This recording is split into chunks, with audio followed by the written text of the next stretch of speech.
Have you ever opened a closet or drawer and felt like the things inside were heavier than they should be, not because of their actual weight, but because of the memories, the decisions, and the emotions attached to them? At some point, many of us look around our homes and realize we're living with far more than we need, and it raises a simple but powerful question. Should I keep this, or should I let it go?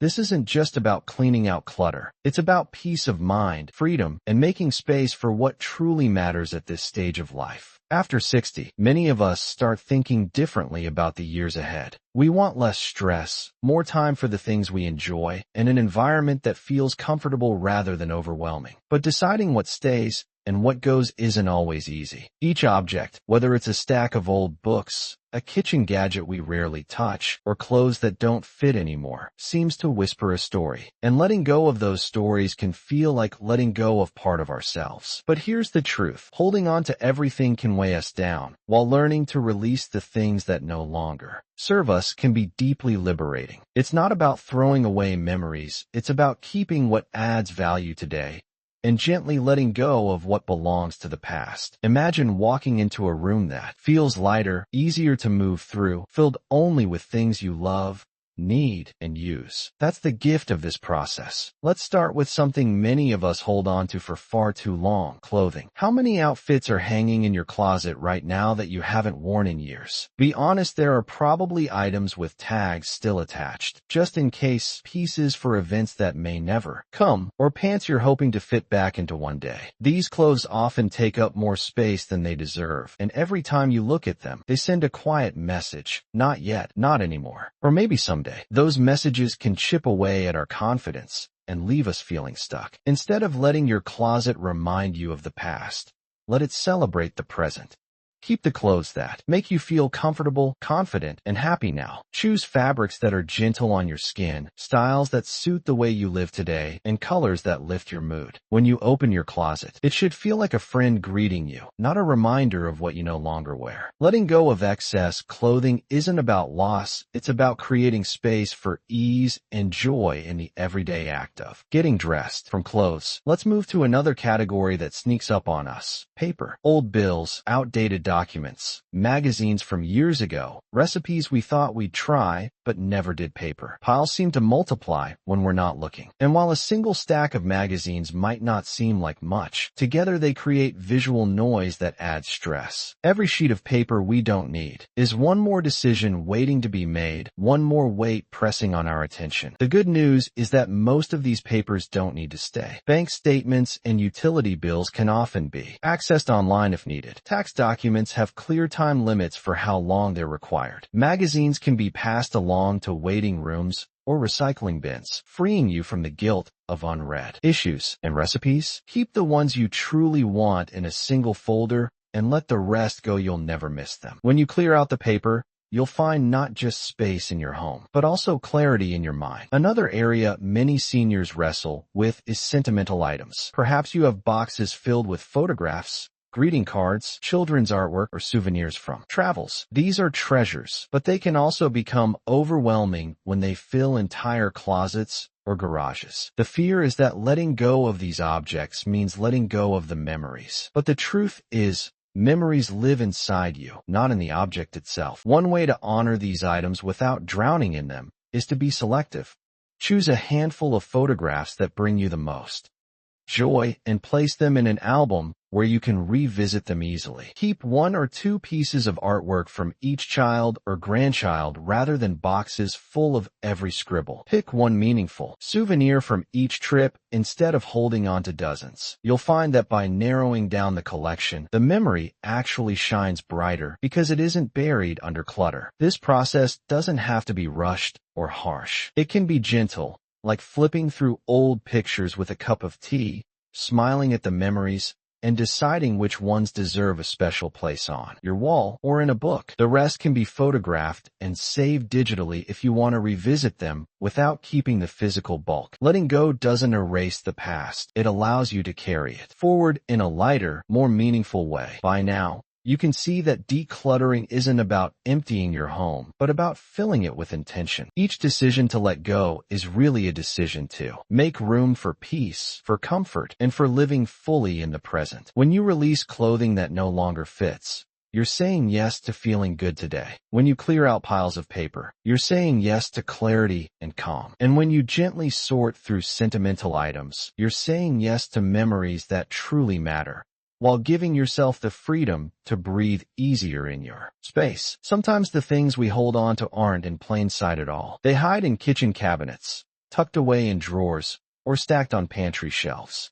If you've ever reached for a pot or pan and had 3 others clatter to the floor, you know exactly what I mean.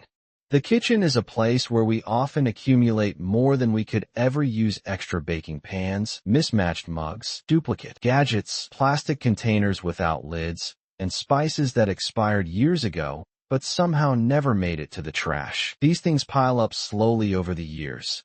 Gifts we didn't want to waste, purchases we thought would make life easier, or leftovers from times when we cooked for a bigger family. But if you find yourself avoiding certain drawers because you know they'll overflow the moment you open them, it might be time to reconsider. The truth is, a kitchen filled with excess doesn't make life easier. It makes even the simplest task more frustrating. Imagine how much smoother cooking could be if you opened a cabinet and saw only the pots you actually use, the mugs you truly love, and the spices that are fresh and ready to flavor your food. You don't need 6 spatulas when 2 will do. You don't need 3 blenders if you only ever use 1. Letting go of the extras is like clearing the stage, so only the stars remain. Every meal becomes easier, less stressful, and more enjoyable when your tools are simple and reliable. Now let's shift to another area that can become a hidden burden: furniture and home decor. Over the years, we gather pieces that once fit our lives perfectly: a heavy dining table for big family meals, a sofa that saw countless movie nights, or decorative items collected during travels. But as life changes, the furniture that once served us can start to feel more like an obstacle than a support. A large, bulky chair might make a room feel crowded. An extra side table might become nothing more than a landing spot for clutter. And too many decorative pieces can make dusting feel like a never-ending chore. It's not about living in an empty space. It's about creating a home that feels easy to move through and comfortable to live in. At this stage of life, safety and convenience matter as much as beauty. Clearing out that extra chair might mean more space to walk freely without worrying about tripping. Passing along a heavy table you no longer use might give someone else joy, while giving you more breathing room. And simplifying your decor allows your favorite pieces to shine instead of getting lost in the noise of too much stuff. This is also true for the garage, basement, or attic, the places where we often stash items we're not sure about. Old tools, boxes of decorations, sports equipment we haven't touched in decades, or broken things we've been meaning to fix but never have. These spaces can quietly become overwhelming, making it harder to find what we do need. And more importantly, they create a sense of unfinished business every time we think about them. There's relief in opening a storage area and knowing exactly what's inside, because it's only the things you truly use. Maybe it's a few favorite holiday decorations that still bring joy each year, or a set of tools you actually reach for when something needs fixing.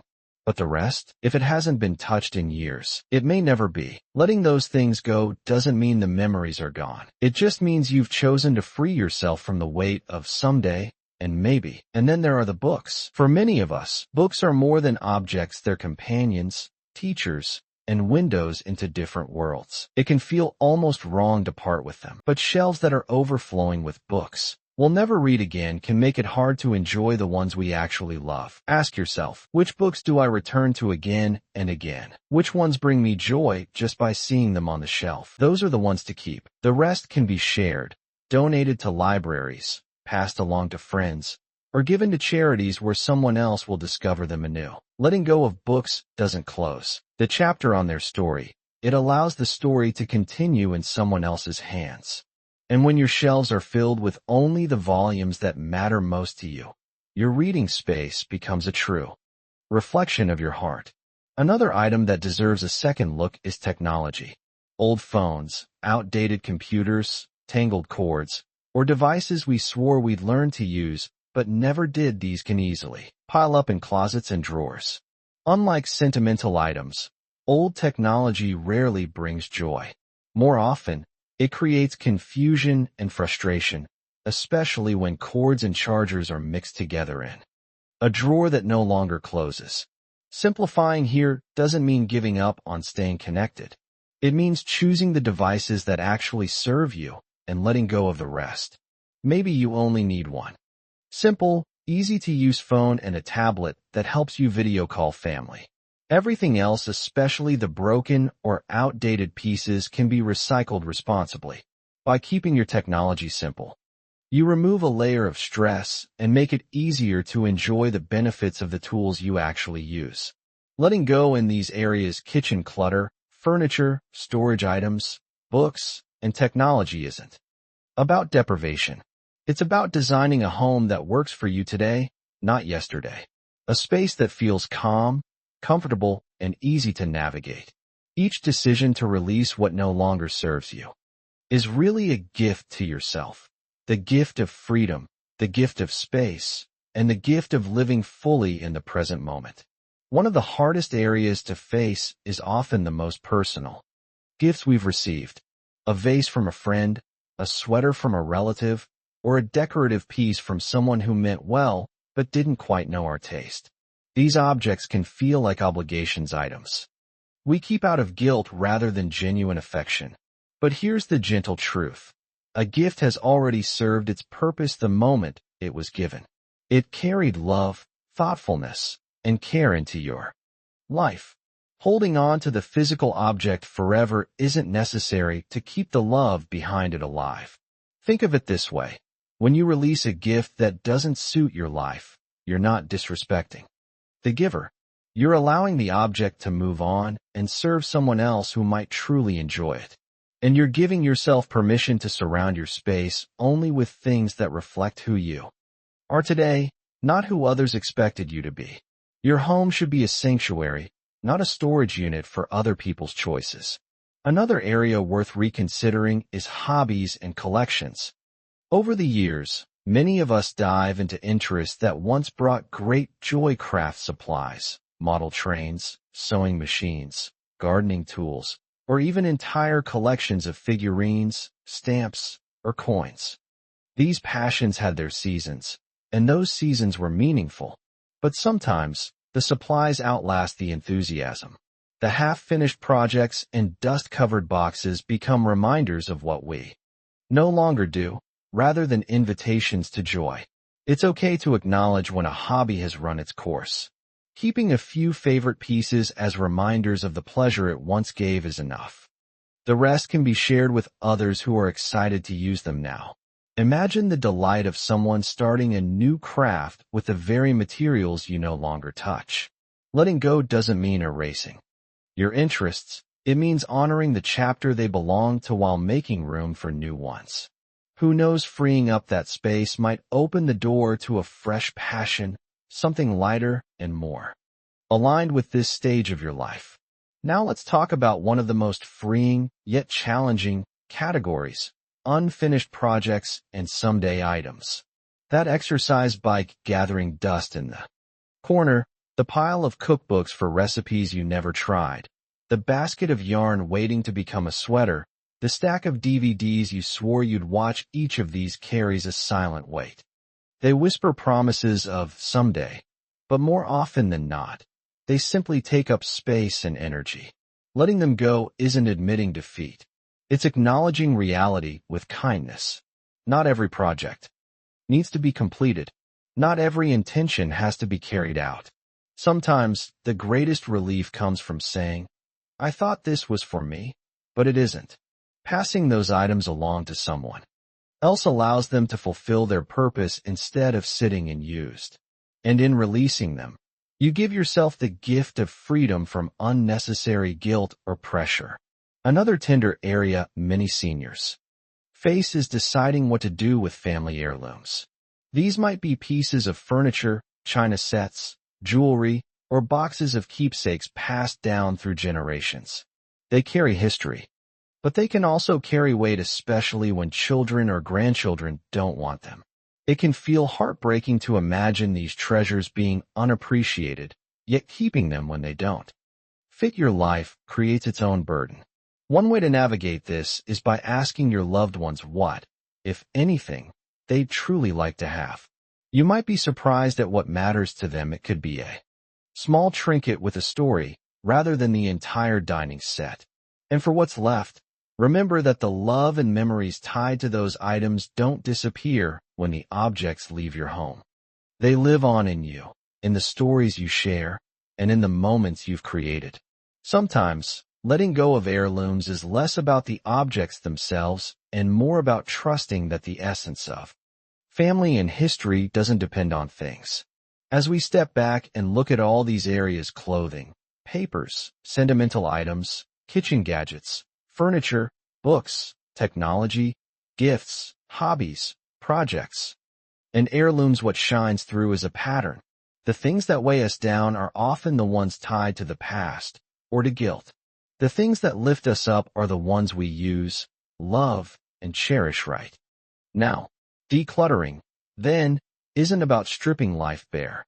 It's about shaping life intentionally so that your surroundings reflect who you are and how you want to live today. And perhaps the most important part of all is the emotional freedom this brings. Imagine waking up in a home that feels calm, uncluttered, and filled only with things that make you smile. Imagine not having to shuffle through piles to find what you need, or feeling guilty every time you glance at something unused. Instead, you feel light, free, and in control.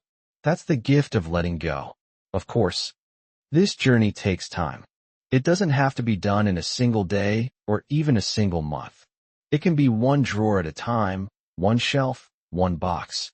Each decision, however small, is a step toward creating a space that supports your happiness. And the more you do it, the easier it becomes. You begin to see the difference not just in your home, but in your heart.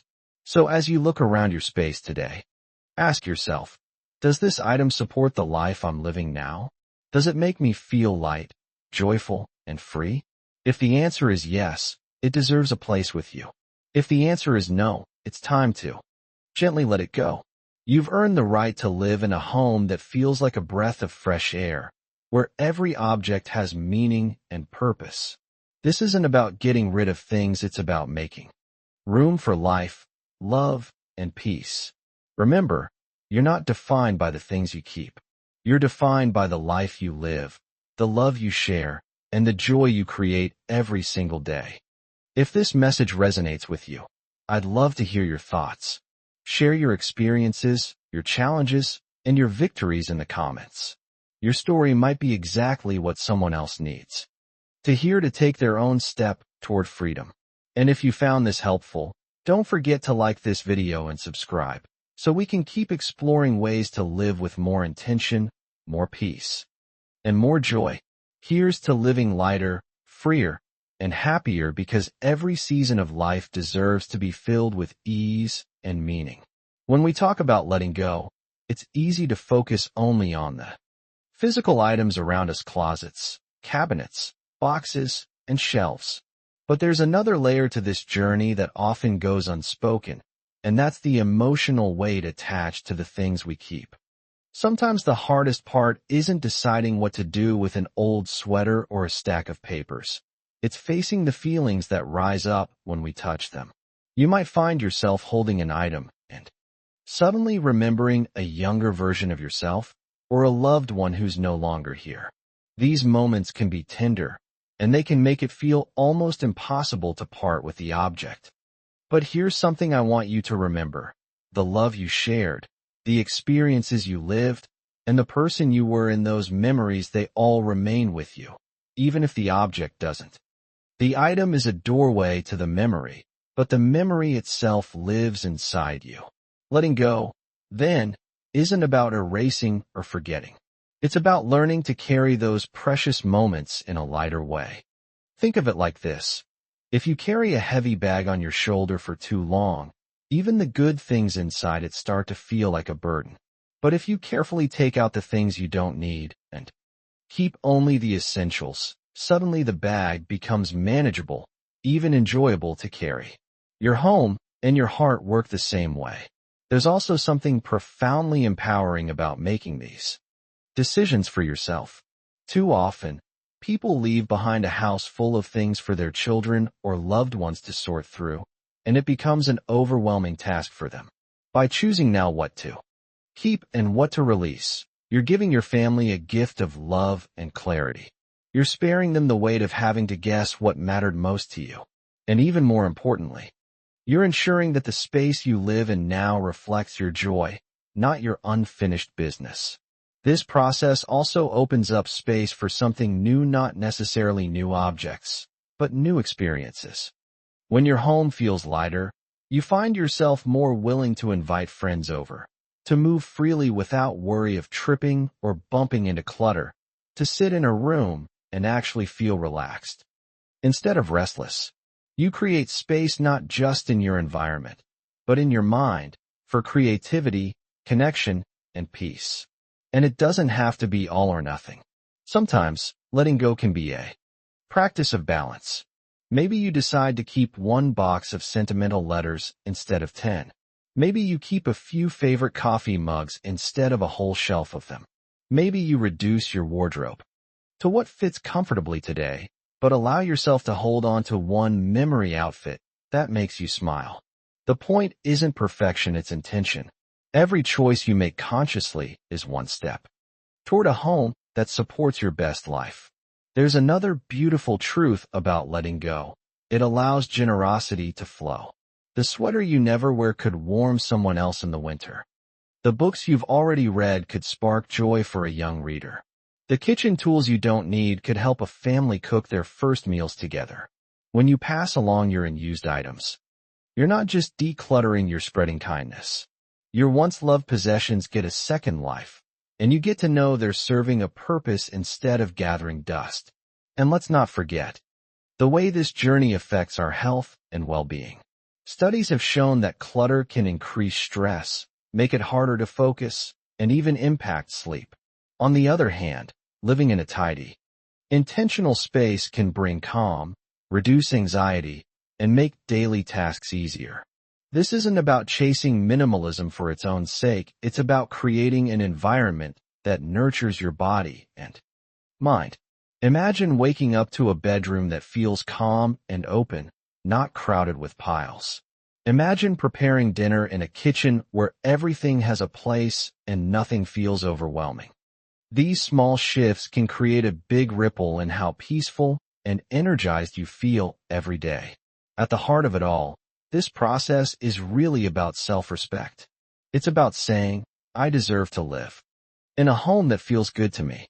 I deserve to let go of things that no longer serve me. And I deserve to shape my surroundings in a way that brings joy, comfort, and peace. That's a powerful statement, and one that only you can make for yourself. So if you've been feeling unsure about where to begin, start small. Open one drawer, one shelf, or one box. Pick up each item and ask yourself, honestly, does this still serve me? Does it still make me happy or make my life easier? If the answer is no, thank it for the part it played in your life and let it move on. Bit by bit, these small decisions add up to big change. And as you do this, be gentle with yourself. Some days it will feel easy, other days it may stir up emotions. That's normal. This is not just about cleaning, it's about honoring your journey, your past, and your future. Give yourself grace in the process. Celebrate each little victory along the way, whether it's clearing a shelf, filling a donation bag, or simply making the choice to let one thing go. You are not your possessions. You are the love you've shared, the wisdom you've gained, and the moments you continue to create. By letting go of the things that no longer fit your life, you make more room for the things that truly do: peace, joy, connection, and freedom. And that's what this journey is all about. Not losing, but gaining. Not emptying, but filling with meaning, intention, and love. So as you take the next step in your own home, remember this. Every item you release is a step toward a lighter, freer, happier you. And that's a gift worth giving yourself at any age.